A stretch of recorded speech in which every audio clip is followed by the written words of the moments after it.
All right.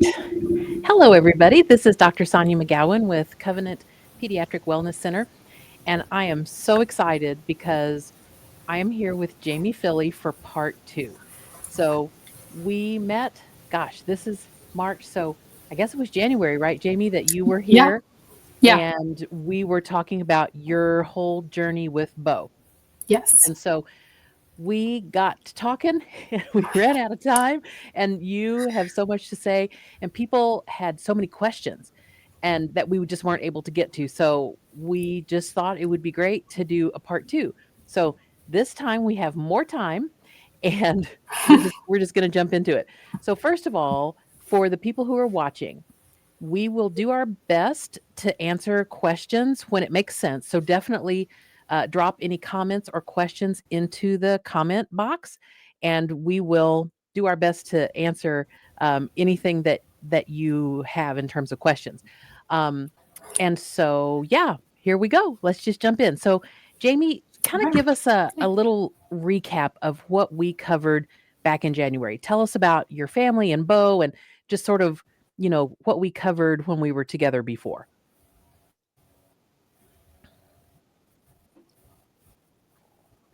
Okay, sounds good.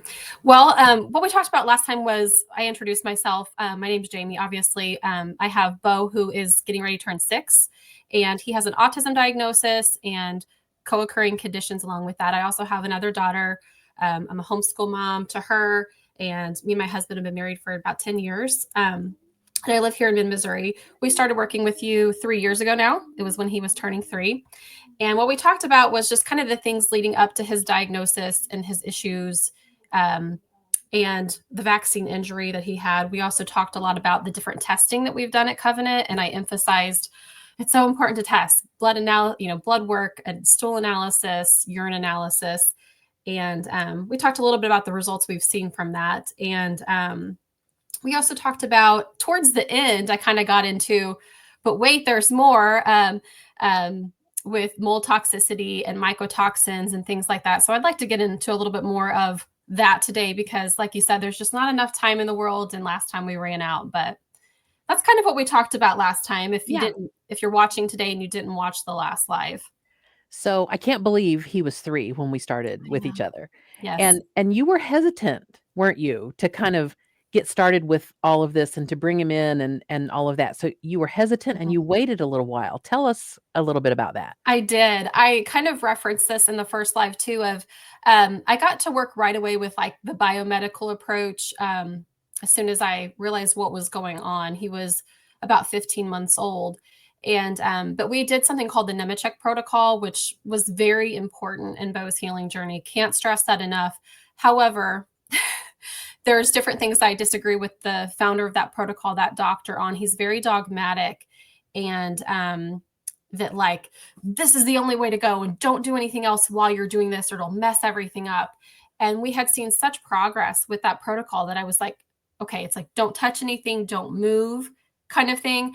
Other than, I mean, we were doing the diet. We started gluten-free, casein-free, dye-free, just a very whole foods clean diet right away, because I thought, well, that's silly how that makes no sense how he's not kind of emphasizing that you can do some things and it's not going to mess anything up. Um, but I was scared to do too many other types of supplements or protocols along with that. And while I like walked that through, obviously I realized that doesn't make a lot of sense, and I just kind of walked through that. And then it was just finding like what provider should I work with because TACA, the Autism Community in Action organization, they talk a lot about MAPS practitioners. And so, okay, where can I find a MAPS practitioner? And lo and behold, you was just an hour from me. So that's kind of how I landed here. And what was some of my hesitation of not doing that at 1.5 and versus waiting until he was 3. Gotcha. So how important, so moms and dads ask me all the time, oh my gosh, changing of the diet is so hard, especially when you've got a kid who's a selective eater and they already only Yeah. eat, 5 or 6 things. From your perspective and in your experience, how important is a clean diet or potentially a gluten and casein free diet? Yeah. The first thing that I saw when I started researching, autism in the medical model was diet. I mean, you're going to immediately see gluten free, casein free. And there's a reason for that. While I can't clearly say what gains we've had from it versus what we haven't, some things in our journey are pretty easy to see because there's, nothing else going on at that time. I started that very quickly along with the Nemetschek protocol. They were pretty back to back. So what was one versus what was the other, I don't know for sure. But if you do talk to more experienced moms than myself, it's if there's surveys in our TACA group or whatever, that's the number one intervention is diet. And that's really saying something because we're also big believers in other things coming alongside of diet. And for that to be ranked the highest, just taking that from a group perspective and not just mine, um, I would never want to back out of, well, maybe it was more Nemetschek and not diet, and let me go ahead and throw in some gluten. Although we're not perfect and we have infractions, as they're called, he got a hold of this cracker or whatever it may be. Um, it's really foundational. I don't want to pull out the foundation while I'm trying to build the tower. Having that foundation, I think, is really important. And I know it's so hard. I'm not condemning or judging anybody for thinking it's hard or how do I do this or not wanting to do it. That is not the type of food I grew up on or ate. Um, I'm a plump girl and I've not made the healthiest choices throughout my life, but you can't deny science and how things affect our bodies. And the younger you do it, the better. It's a lot easier. It was a lot easier for me to do it with Beau when he was barely chewing solids versus me as a woman in my 30s. So, and Taka has a lot of great tips. I have a lot of great lists of food that you can buy. Feel free to message me and I will give you the different list of, okay, this is a great crunchy snack. This actually tastes good. Not all gluten-free, dye-free food tastes like garbage. Like there's plenty of foods that taste great. So I want to encourage you in that. While also not taking away from, I know it's hard. I just think that it's worth it. Got it. So, So let's jump into the whole mold mhm. conversation. So toxins that come from mold are called mycotoxins. So sometimes we'll interchange mold and mycotoxins. They mean the same thing. Yeah. So tell us about your walk through that situation. I don't wish mold on anyone. If you know me in real life or you listen to me on the last video, I'm a very big on I'm a like a vaccine advocate for the harm that that's doing to children. But mold is so much trickier in other ways because it's not just deciding, hey, I'm not going to participate in mold. Can be in your home, it can be in your child's school, and it's not just like a decision that you're making. And it also impacts your finances. It's like, well, what do you do if you don't have $300,000 to build a new home? So mold is a very touchy subject for a lot of people because it's just very difficult to deal with. But we discovered we had a mycotoxin situation. It was this late summer of 2023, so about a year and a half ago. And I had always planned to test for that. That was always on my list. It's just, there's so much on my list that it took a little bit of time to get to. Um, and we discovered we had that in our air ducts. And so we had to move out of our house for a couple of months. We put in all new air ducts, throughout our house, among other things. We discovered we had water damage we did not know about. Even um, the mold company that came out to assess our house, they didn't know we had it. It doesn't always register on the they have kind of a device that they use to see, okay, we can see water damage through here. If it's older, they don't always pick up on that. So while we were tearing up our carpet because we knew the mycotoxins were going to settle into the carpet, we discovered there's water damage here in multiple places. So it took a couple of months. My husband did most of the work himself, all of the work himself, and things aren't perfect. Like we still have different little things we need to do that we'll be doing this spring. But we moved out, we made those remediations, we moved back in, and as soon as we discovered that, we had started him on a protocol, like a detox protocol, you could say. And oh, the changes we saw were just amazing. It's been a really big part of our journey. And sometimes the things that you see aren't always what you expect to see. Um, I think I was rooting more for like behavior changes, which are super deep and layered with Beau, but we saw a lot of motor skill changes that were just very obvious. And I don't know why that was so surprising to me, but it was such a difference with motor changes. He went from not even being able to put on his own pull up to dressing himself completely, learning how to pedal a tricycle, started drawing little people. It was all just like, wow, in that area. There was other areas too, but that was the big one that like just surprised me. The big changes was the motor skills. And his school, who they're used to me kind of saying, oh, well, we're doing this part, we're doing that, in passing. I mean, they were meeting me at the door like, what's going on? He's completely different. So there was behavior changes too, but they were just so shocked at how different he was. So it's been a big part of our journey. So I really encourage parents to do the mycotoxin test, rule out mold. Um, like I was saying towards the end of our first live, even if you know your child was vaccine injured, it doesn't mean that there's not other contributing factors to what's impacting their health and their behaviors and their function. In fact, it makes them more susceptible to those things. So you have to look at those factors, if that makes sense. It makes total sense because what we know is that generally most complex kids have what I call a wounding event. So sometimes that's early antibiotic exposure, sometimes it's early anesthesia, sometimes it's vaccines, and that really Yeah. sets up their system to be more vulnerable to things like mold that and it Mhm. makes them sort of like the canary in the coal mine, right? So Yes. there could be a whole family living in a house that has mycotoxins. Everybody else Yeah. is fine, but the Mhm. the complex kid is the one showing the symptoms Exactly. because Exactly. their system was just set up to be vulnerable because of whatever their wounding event was. So Mhm. we did the mycotox profile from Mosaic Diagnostics on him and Mhm. remind us what did we find on that test? Just wow. I don't even remember what strand, because there's different mycotoxins that are on that test. And it sounds terrible, but the amount of testing that we've done so far, I can't remember everything of like what strain was it, oxytocin A Oh, or however you pronounce that. ochratoxin, yep. Yeah, like there was different ones. But we'd set up a protocol, and I mean he was on it very long term. In fact, I just pulled one of the things that was a big part of that just a few months ago. I mean, we did it forever. We were very aggressive with it.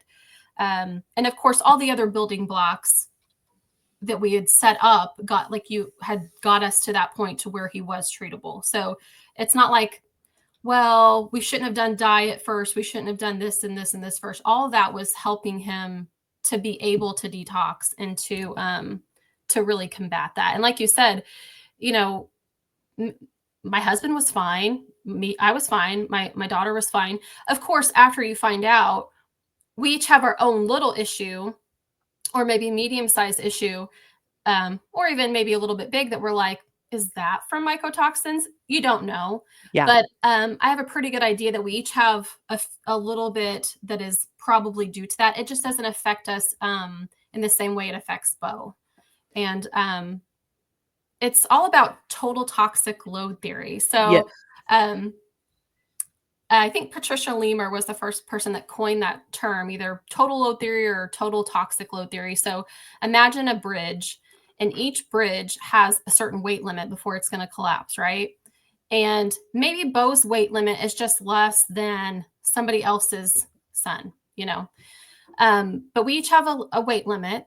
And when a certain amount of semis are on top of that bridge, and vans and Jeeps and cars, eventually it's going to collapse.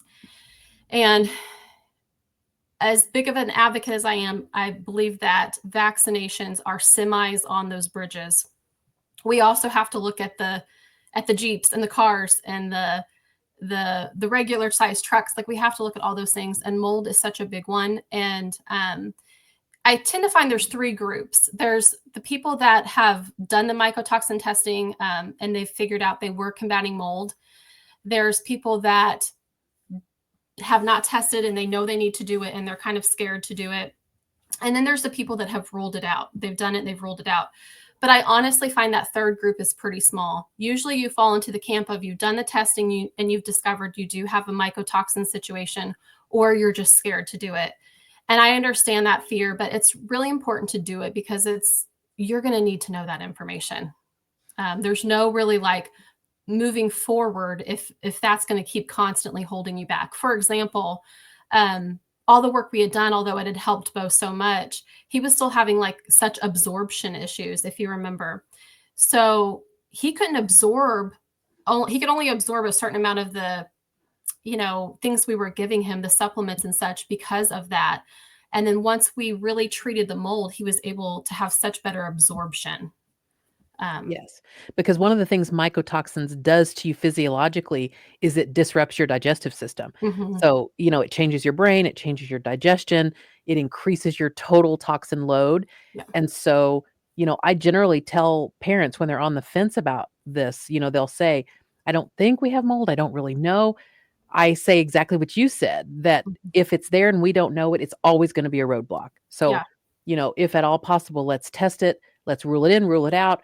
And, once we have that information, then we can move forward with a plan that makes the most sense. Yes. And it's Yeah. if you get a result that's great and you're ruling it out, that's the best few $100s you'll ever spend, is to Yeah. rule it out and to have that weight off of you and to know that, okay, that's not going on right now.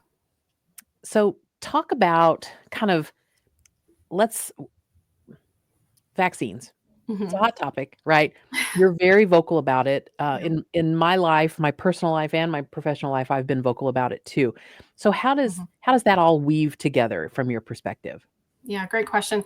I think this is what a lot of people don't understand, and maybe I should have said at the beginning of my last video. And I was thinking back to before every life event has happened to me, of like my understanding of like what vaccine injury looked like and what it was. And I think I knew that I knew that it could happen, but I also thought maybe it was more of like, forgive me for not having the right words, like a brain injury that there's nothing you can do about it, like an intellectual disability, that it's just that person has like a brain injury. And I'm not saying that there's no brain injuries happening, but what I'm saying is, Marcella Piper Terry, she's an anti vaccine advocate who words this so well. So if you don't follow her, you should. Other people, I know you do, but she talks about how this is it's like a dirty bomb and how it disrupts every system in your body. So that's the jump from, okay, why do you say your child's vaccine injured, but then you're talking about all these gut issues and mitochondrial dysfunction and all these things. It just disrupts every system in your body, and you could, I'm sure, really speak to that. And you see those test results and that patient after patient after patient is doing. And the more you study it, the more you're like, okay, this links to this and this links to this and this caused that. And it's such a chain of events that happen throughout the body. And so what we're doing, what Dr. Sonia does with her patients, what I'm doing as a parent, is we're trying to treat all of that devastation that has happened within the body. And it does prime you for more sensitivity. So maybe me and Brenna and Michael and Ty could live in our house and we would be fine and never know it. Beau can't handle that kind of toxin load because his bridge is already collapsed. Um, so that's kind of what I think that I really thought before, like, oh, that's just, there's nothing you can do. So even though that sounds really negative, that it devastates the whole body, there is hope of treating that medically and treating all of those different injuries from a medical model. Gotcha. So we've got a really good question here from Cora Cora. She says, Dr. Sonia, what mold test brand would you recommend to test an adult grown man for mold? Is there an at home test you could order? Um, for example, something like Push Health or Vibrant Health. So, Cora, I recommend the Mycotox profile from Mosaic Diagnostics. It does have to be ordered by a physician. Um, but you can find one in your area, I'm sure. That test is right in the neighborhood of $300. It's a urine test, and it's great for any age. Basically, kids can do it, adults can do it. The results are applicable for adults as well as kids, and that is what I use. There are other labs who also have similar tests, but I find that the Mycotox profile um, I feel like it's very reliable, it's Mhm. affordable, it's urine, so that makes it easy for kids. And so that is the test that I use in my clinic. All right, Jamie. So um, let's talk about Beau's progress. Kind Yeah. of describe him when he was littler Yeah. and to where he is now. My favorite subject. I could go on and on about him. So when we started, I mean, Beau was just so, oh, it's just, I mean, it's hard to find the right word. So we did the First Steps program through Missouri. That's kind of what you do before you're in the school system at 3 years old. And you get an evaluation from First Steps. And the woman who evaluated him is still a dear friend to this day. She's just was such a godsend in that time. But they evaluate you based on different areas. Maybe it's motor skills, communication, things like that. I mean, he was like a baby. He was 15, 16, he was 16 months at the time, and he was, 6-month-old level. It was no problem getting services. So he was so in his own world. I mean, when she walked through the door that day, it didn't look like there was anybody in the room. you know he wasn't responding to anybody except for me and his dad, and by responding I mean even recognizing that someone was in the same room with him. That's how deeply um, injured that he was. No eye contact, no. It was actually him laughing at his sister and acknowledging her that really shook me awake. She had done something that he laughed at. And it was just more like because it was a movement by his face, she was running. And that's what shook me awake of like, that's what he should be doing all the time. And he hasn't done that since he was a little baby. And so he just wasn't recognizing anyone. There was no speech. There was no, you know, you go through the whole list of your child might have autism if, and it's just like check, check, check, check, check, check. He was so far into his world, there was nothing. And then we started the Nemetschek protocol and the diet. And over the months before, at 3 years old, we came to your clinic. We did other things as well, which may be a later conversation, such as Epsom salt baths and lots of time outdoors. And we did Fiji water, which is silica water for aluminum detox, like a light detox, which was very interesting. So we did those things, but he just went from that to where he is today. And where he is today is certainly not, oh, he's, good to go. He has no issues at all. But I don't compare Beau to like other children. I compare his progress to where was he when we started and where the path he was truly headed on and where he is today. So whereas it may be one parent's like worst nightmare where he's at today, to us it's, and anybody that's been around him for a very long time knows it's just miraculous. And now he, you see his personality and he can truly have relationships with us. He can't converse like you and I are conversing, but it's nowadays, which I'll get into this with HBOT. I mean, it's kind of like we're having our own type of conversations. He has a sense of humor. He's so ornery. He knows when he's being ornery. He teases. The other day he was making mud pies for hours in the yard and coming in and saying, making mud pies. Like he's such a typical little boy in so many different ways. And we get to see his personality and,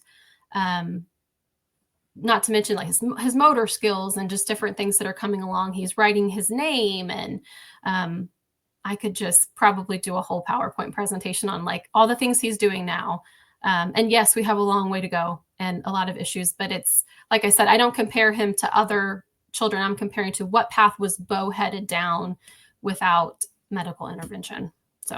So talk to us about what you envision that could have been if you had gotten no intervention for him other than maybe first steps and, other than maybe, special Mhm. services at school. What what was his future?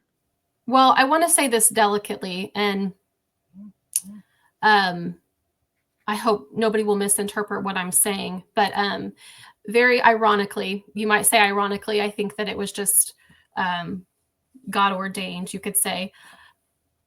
But ironically enough, up until I had Beau, the day I went into labor, I worked for the Missouri Schools for the Severely Disabled.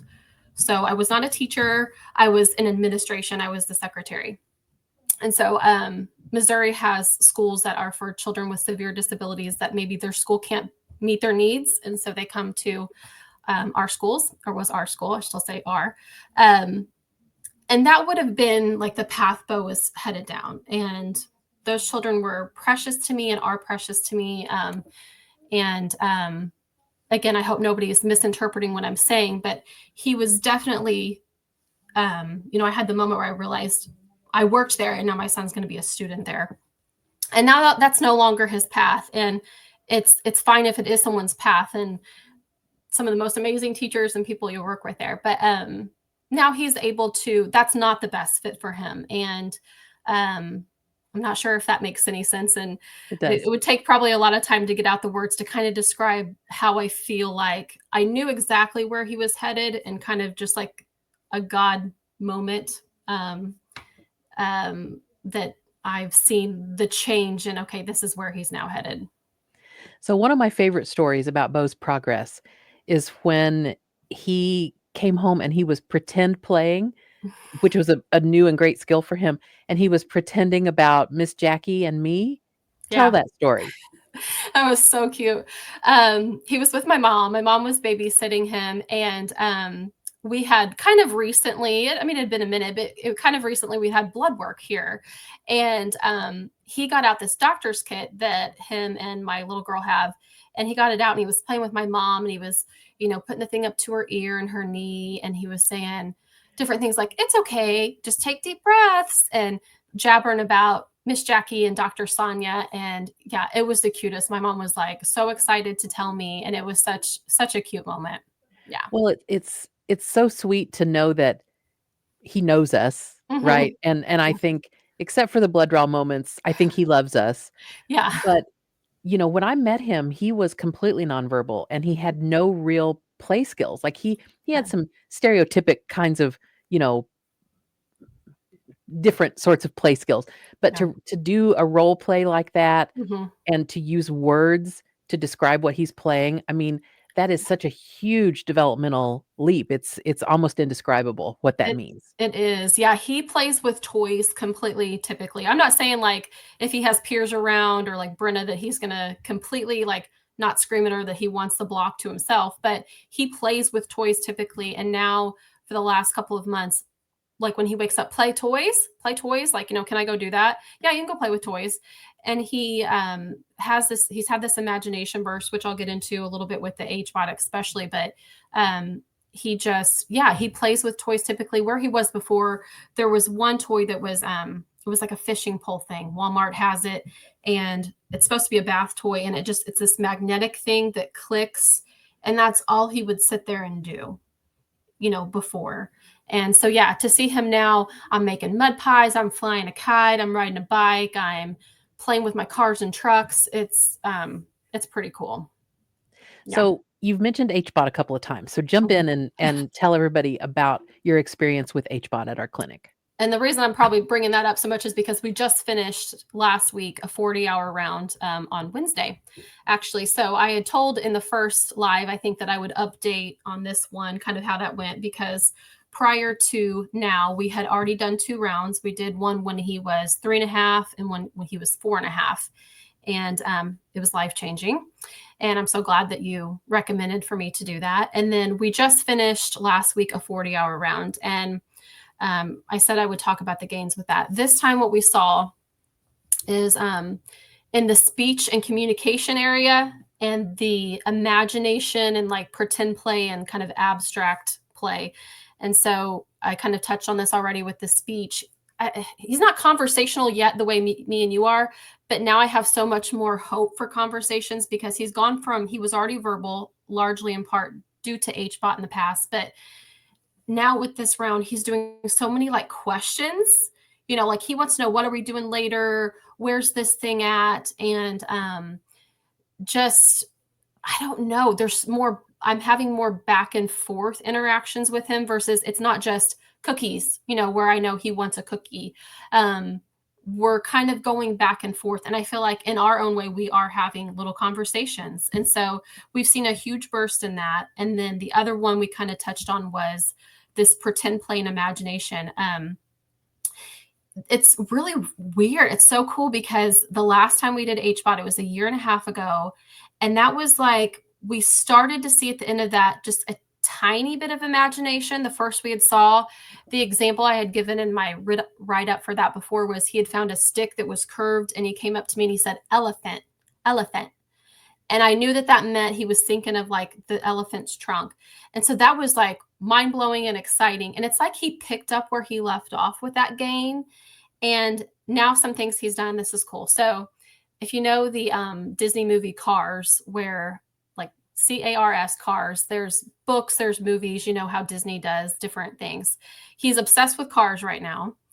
He likes to play with cars and trucks in general, but he has, I don't know, like when you're with a kid, I remember being a kid and you would see like a Disney princess and be like, I'm that one. You know, that one's me. I'm Cinderella. And Yeah. your friend is Snow White or whatever. He is doing that. So, like, he is imagining the Cars characters as him and his friends. And he's like, he says, I'm Beau's Lightning McQueen.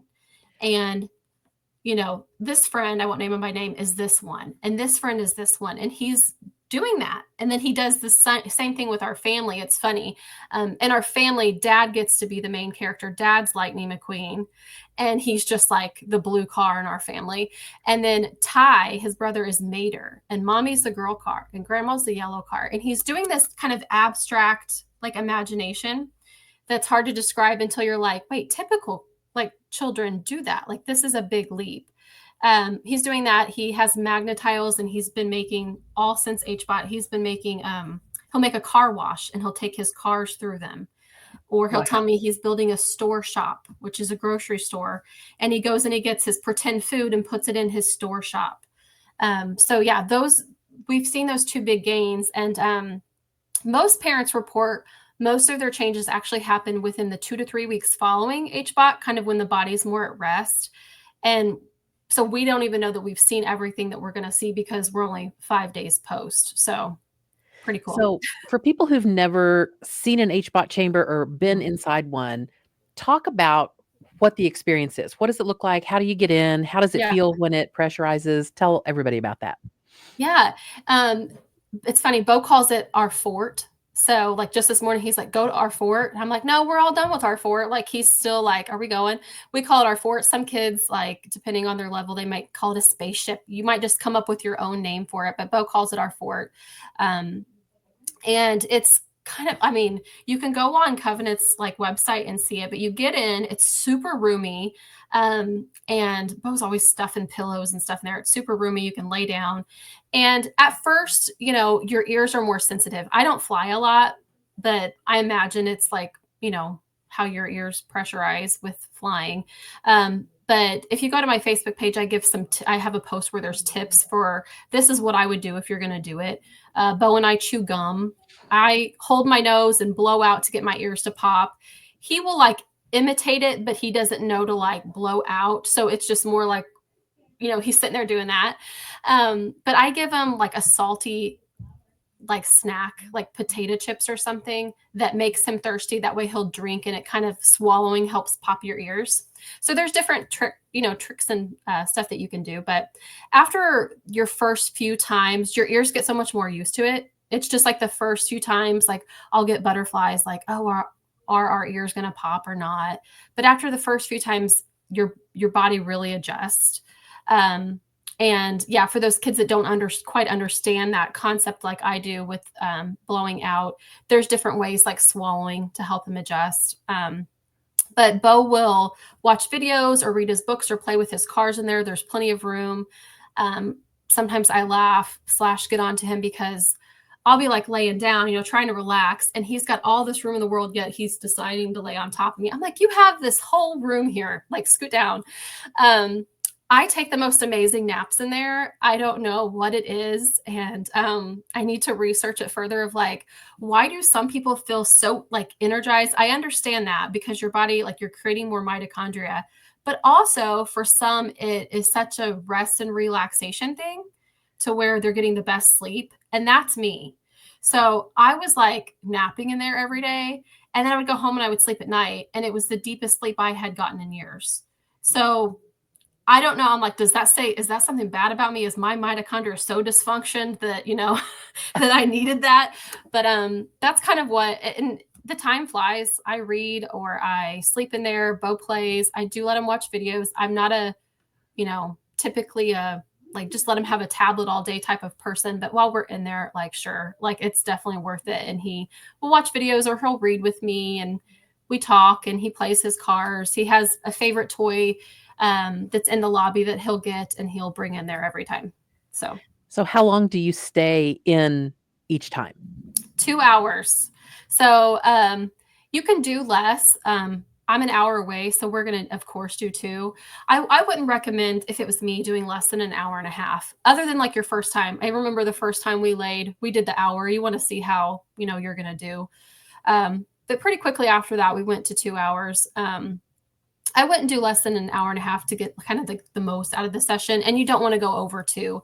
Um, I mean, the research that I've seen, which of course, you know, is a little bit few and far between, but the different case studies I've seen or whatever, there's really not much benefit to going over 2 hours, is my understanding. I could be wrong, but we do 2 hours at a time. So, let's say 2:45 to 4:45, we're in there, and then they bring us back down. It kind of goes up on the pressure, and then you come back down at the end. So when people get into our HBOT chamber, we zip you up, we buckle Mhm. you up, and then we turn it on. Yeah. It's there's a hum, like you hear the motor, Yeah. but it's not offensive. It's not I'm a very, very sound sensitive person, and it does Yeah. not bother me. It's kind of a low Yeah. hum, and you feel and you can see the chamber pressurized. So it gets bigger like a balloon. Yep. And once it reaches pressure, then that's where you That's where you stay. stay. Yeah, and And somebody's in the room with you that works here at Covenant, like, until you're at full pressure, and they'll ask as you're going up, "Are you okay? Are you okay?" Um, and I struggle with, a chronic ear issue, from, like, a ruptured eardrum, and so, there was one time throughout this process where I'm like, "Oh, my ear's not popping, I gotta get out," and I did it right away. Ironically enough, you adjusted me, and I was good to go, like, a day and a half later. yeah. So it was like a chiropractic thing that helped me. But you can tell, and that was just from if you have like drainage behind your ears, and I'm so prone to that that's what happened. But you can catch that before you get too far, and then just say, darn it, this isn't working out. I think I Yeah. must have some drainage in my ear. But yeah, it's and the hum that you were talking about, actually, I'm weird. I find it the low hum relaxing because Yeah. I have to sleep with a fan on. And so it just knocks me out. I'm just asleep. I'm sitting here trying to read my book and my eyes are drooping. Yeah. So yeah. And it's important to know too, some people feel claustrophobic and they're afraid Mm, that they're not gonna be able to sort of handle that enclosed space, but I bought a big one. it's big. Yeah, it really is. I'm 5'10" and I can easily sit up crisscross Mhm. applesauce and work on a computer or whatever. Yeah. Um, and so we've had a handful of people who with claustrophobia just couldn't tolerate it, but for the most part, patients do really well. And if they need a break, with as we pressure up, we can stop it and just Yeah. pause for Yeah. a second and kind of let people go at their own pace. So, people who are nervous about getting in, Hmm. there's I mean, we're super chill around here. We're not going to Yeah. fuss at someone if you can't make it to full pressure. Yeah, they're very understanding. And other than the one time I had to get out, there was one time this time that I'm like, "Oh, can you pause?" Like we were like halfway. It's taken, I think Bose was whining. It's taken him a little bit longer. And they're like, "Yeah, of course." And they just waited. I've never dealt with the claustrophobia with that. I'm not saying I couldn't understand, but it is so big.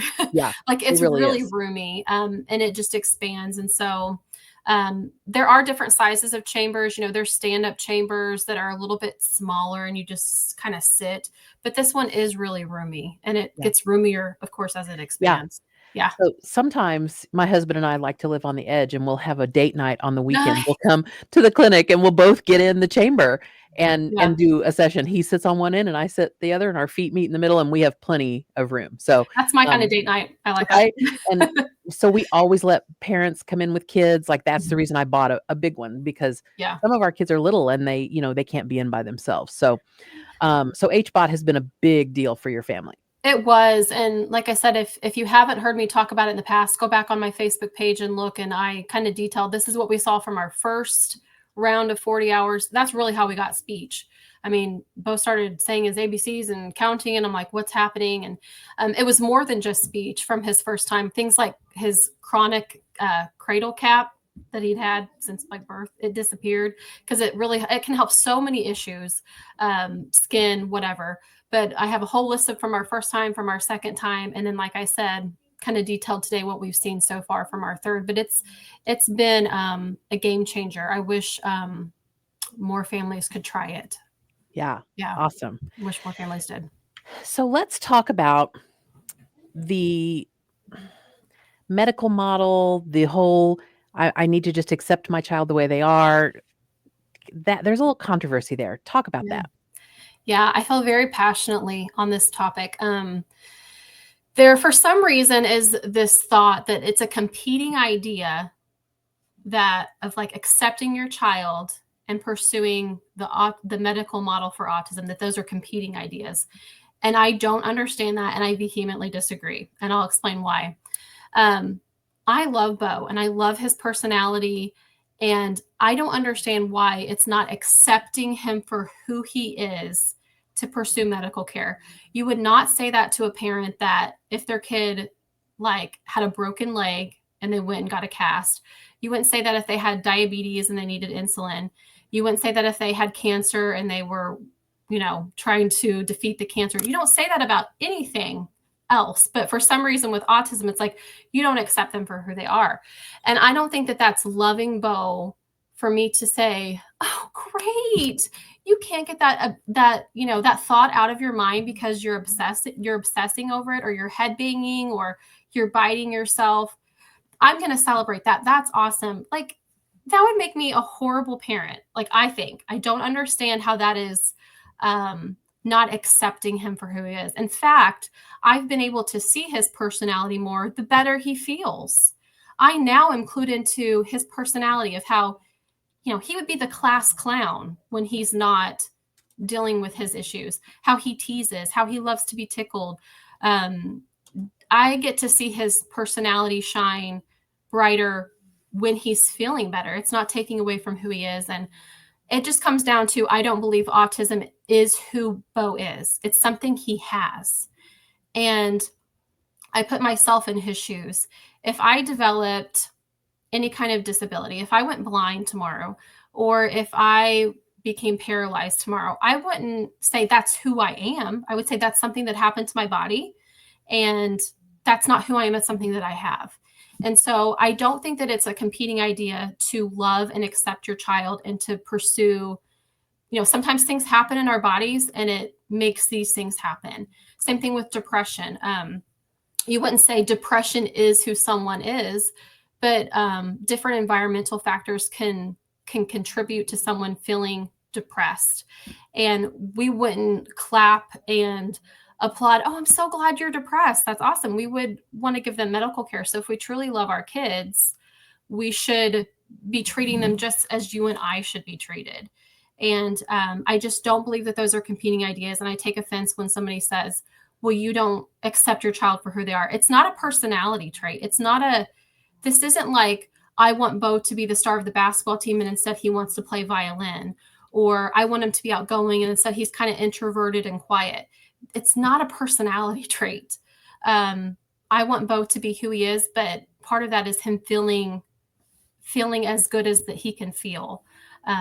So I think that we need to really think through what we're saying when we say, "Oh, well, I just accept my child's autism." Well, I accept Beau, but that doesn't have anything to do with the fact that his body's in distress and he needs help. So, So well said. So we've got some things on the horizon for Beau that we mhm. have identified and that are sort of our next targets for him. Things like Yes. Clostridia, Epstein-Barr. Talk about that a little bit. Yeah. Um, so it's funny, we finished HBOT on Wednesday, and the next day we're on to our next thing, which I should have started it sooner, but there's lots of moving parts to that. But we're treating Clostridia right now, which I will hand over to you to kind of speak more about from the medical perspective. But that's what we're treating right now. And funnily enough, HBOT is part of that treatment too. I mean, HPOT does so many different things. I mean, Beau's got mitochondrial dysfunction, detoxification issues, you name it. But also, oxygen is toxic to Clostridia. And so, I mean, that also is helping that. But the next day we started Dr. Shaw's protocol for that. And so it's going to be 4 weeks. So we're about 5 days into that. So far, so good. And I'm really excited to see what happens. I'm very hopeful. He has had this anywhere from several months ago to a year and a half, just based off of, okay, that year's stool sampling and the next year's testing. I want to see how much this is contributing to his OCD tendencies, to different behavioral issues, and OCD. And I'm hopeful if we don't get too far on that, it still needs to be treated, and we still have one more thing on our agenda, that a PANS issue that's contributing to that OCD and behavioral issues. But yeah, we started that just a handful of days ago, and we're going to do that for 4 weeks and then touch base. So you could I'll hand this off to you, but man, Clostridia is just something that I'm like, why is everyone with a psychiatric issue not being tested for this? I listened to so many medical lectures. I had emailed you, okay, I'm about to bang my head against a wall. I can't listen to any more. Yeah. I can't listen to any more medical lectures on this. But it's fascinating, the statistics on the people that are dealing with that and the link with different psychiatric issues. So Yeah. maybe you can kind of talk about the importance of testing for that. That's all, we found that out through his stool testing through here. Yeah. So Clostridia is a bacteria. It is prolific in the intestine. And there's a lot of research that shows potential links between the presence of Clostridia and an autism diagnosis, a schizophrenia diagnosis. Um, there are studies that tell us kids with autism have a more likely chance of having high Clostridia in their intestine than a neurotypical kid. And so we can test that a couple of different ways. Organic acids tests kind of give us a little clue into that. Stool tests also give us a clue into that as well. And so when a child has Clostridia that is overgrowing in their intestine, it's very disruptive to the way they think, the way they behave, the way they learn, the way they can, Yeah. language, all of it. So knowing about Clostridia, if you have a complex kid, it's critical Yeah. to know about. Yeah. I remember whenever I first started my research, it was like, okay, that's a big one to look for. And he never had that issue until last year's, we saw that on there. And so I knew, like, ooh, okay, this is a big one. And having said that, like, it's not exactly good news, but at the same time, it gives us a target of, like, maybe that's what's going on with these behaviors. It gives us something to treat. And yeah, it's something that should be ruled out for everybody. And I think of all the people that are not being tested for that could be a big contributing factor. And there's a link also with that leading to low cholesterol and different things. But kind of a light bulb went off for me whenever I was kind of doing more research on that, brushing up on that topic, because with his absorption going up with treating the mold, his cholesterol had finally came up because he had been taking supplement for so long, and it finally like went up with that. But then it kind of dipped down, and not as much, but it dipped down a little. And I was like, well, why? That's weird. And then that really was my light bulb moment. Oh, it's because of the Clostridia. So kind of what we were talking about earlier with the dirty bombs going off in your body and disrupting all your systems. One thing just really leads to the next. And then after Clostridia, we're going to be treating one of his PANS flares. EBV, I think, is what we have left on that list. So probably homeopathy, like we did in the past with some other PANS flare issues. Yeah, so Epstein-Barr virus is a booger. So Epstein-Barr is the virus that would give you mononucleosis, chronic fatigue syndrome, etc. Most of us are exposed to it. It's just part of life. We're exposed to it. Most of us don't even know. Our immune systems just respond appropriately, take care of it, and it goes dormant.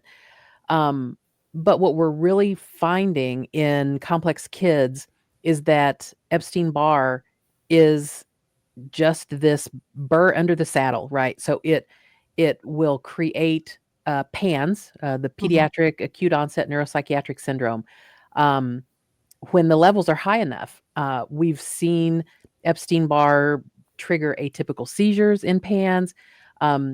We've also seen adults with chronic Epstein-Barr that they didn't know they had, that Mhm. research is telling us will trigger autoimmunity.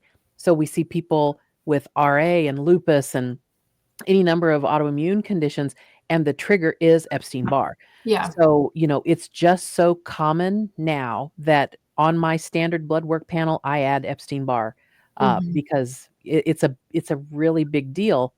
It's a big deal for Beau, and Yeah. so, yeah, we'll be using, homeopathy to try to get his immune system to respond appropriately and take care of that Yeah. high viral load.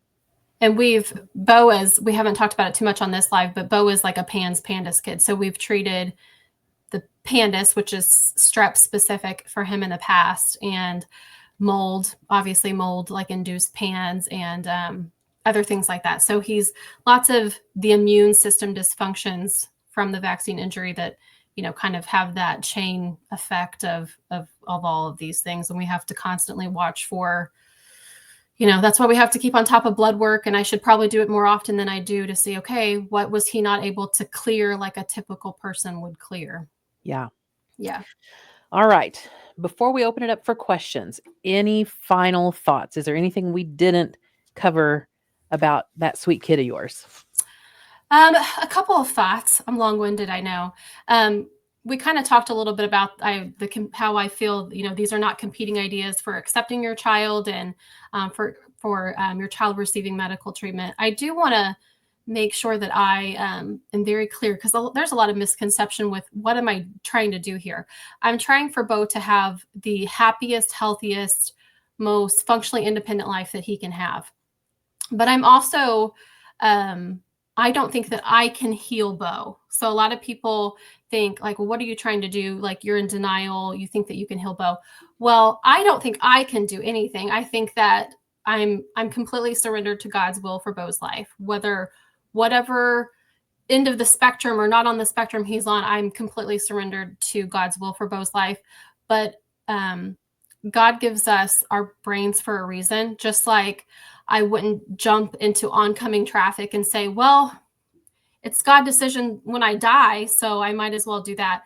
No, he gives us our brain, and I am to steward Beau's health and well-being the best that I can. And so if he puts me on this path, then I should do it to love my child the best I can while also being surrendered to God's will for his life. There's a lot of kind of in the autism is medical community, especially at first, with parents that are so desperate to heal their kids, like I am. I want Beau's healing. There's a lot of, oh, you can do it, you can heal him. And I've never bought into that mentality because I don't believe that I have that power. I'm not God. So I never said, I'm going to heal him by the time he's 5, or I'm going to heal him by the time he's 6. And I've really been reflecting on this lately because he's about to have his 6th birthday. um, my job is to do what God tells me to do to best love Beau as I would want to be loved, love my neighbor as myself, and especially my child. And whatever the results of those are up to God. But I'm completely surrendered to Him on that. But that doesn't take away from my responsibility of seeking the best medical care that I can get or give him. So I think that that's really important to distinguish, because sometimes people will think, um, you know, oh, I can do this and I can control this. And I have a peace that can only come from God. And I'm surrendered to Him on that. I just need to do my part. And also, along that note, if you are discouraged because you've heard before, well, you have to have healing before they start kindergarten. You have to have feeling, it's for the 5th or 6th birthday. I can't remember what was always said. Um, our goal should always be to progress our child forward. And like I was talking about earlier, don't compare it to another child or to when they're 3. Um, Autism is not so black and white that there's, um, in other words, if Beau's got 20 issues and I get healing for 5 of them, I'm going to do that. It's not like, I think, before I knew much about autism, I didn't realize the wide range of issues. Maybe it's sensory, it's behavioral, it's intellectual, it's whatever. Um, I don't always get a say in like, okay, what's this treatment going to give them? Um, like I remember when we treated Pandas, I thought, well, maybe behaviors. And instead, a tick that he had went away. I didn't even know it was a tick until I'm like, that was a tick. A couple of things like you don't always know where the body's going to lead. It's just you always want to move your child forward to have the best health, happiness, and function that they can have for themselves. Don't compare them to another child. Don't think there's no hope after 5 or 6 years of age. There absolutely is. And there's a big difference between a child with an autism diagnosis that is um, that is harming themselves, harming others, um, that is in pain with their GI tract, and somebody that, yeah, they have an autism diagnosis, but they're able to communicate. They're not in pain. They're happy. You see their personality. You see, like, there's differences. So don't get so caught up in diagnosis versus no diagnosis. And instead, just try to get for your child the best health and happiness outcome that you can get. But I've really been thinking about that because I remember starting off in this and people being like, you can heal him by the time he's 5. Well, he has had healing by the time he's 5, but that doesn't mean he can't have more or that there's some magical number there. I hope that makes Agreed. sense. It makes total sense. Yeah. All right. So we've got just a couple minutes left. Does anybody have questions? Do you want to that you would want to ask myself or Jamie? We were happy to answer anything. I'll give you just a minute to drop those in the comments before we let you get on with your day. So, um, Chelsea, so Chelsea is our friend from St. Genevieve, and she wants to chat about Clostridia for Lexi, your daughter. So yeah, Chelsea will definitely do that. As people, if you decide to leave a comment, go ahead and do that. But you'll see that I have put lots of things in the comments, resources for you. So information about where you can get more information on Pan's Pandas, on low cholesterol, on any number of the things that we've talked about. I've given you names and websites and things like that as we've been talking. So if you have more questions, you can go to those resources. You can always, oh, Cora says you both did so well. Thank you. Oh, You thank can you. always look on our website, covenantwellness.net. You can email me.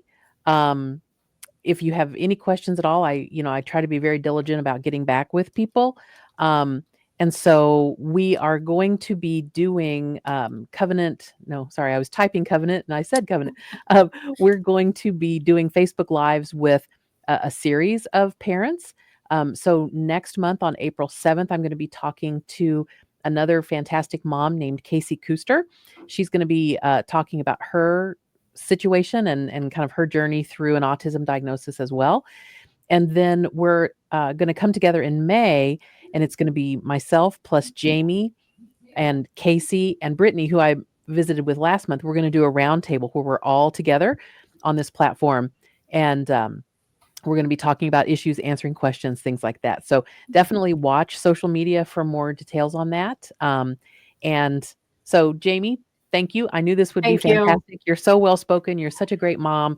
Well, thank You're you. raising amazing kids, and I'm just always grateful for every family who walks through the door, that they trust me and they trust the work that we do here. And yeah, it's We love you. Thank you so much. huh, you're welcome. All right. We'll see you guys April 7th for Casey's Facebook Live. Thanks, everybody. Bye. Bye bye.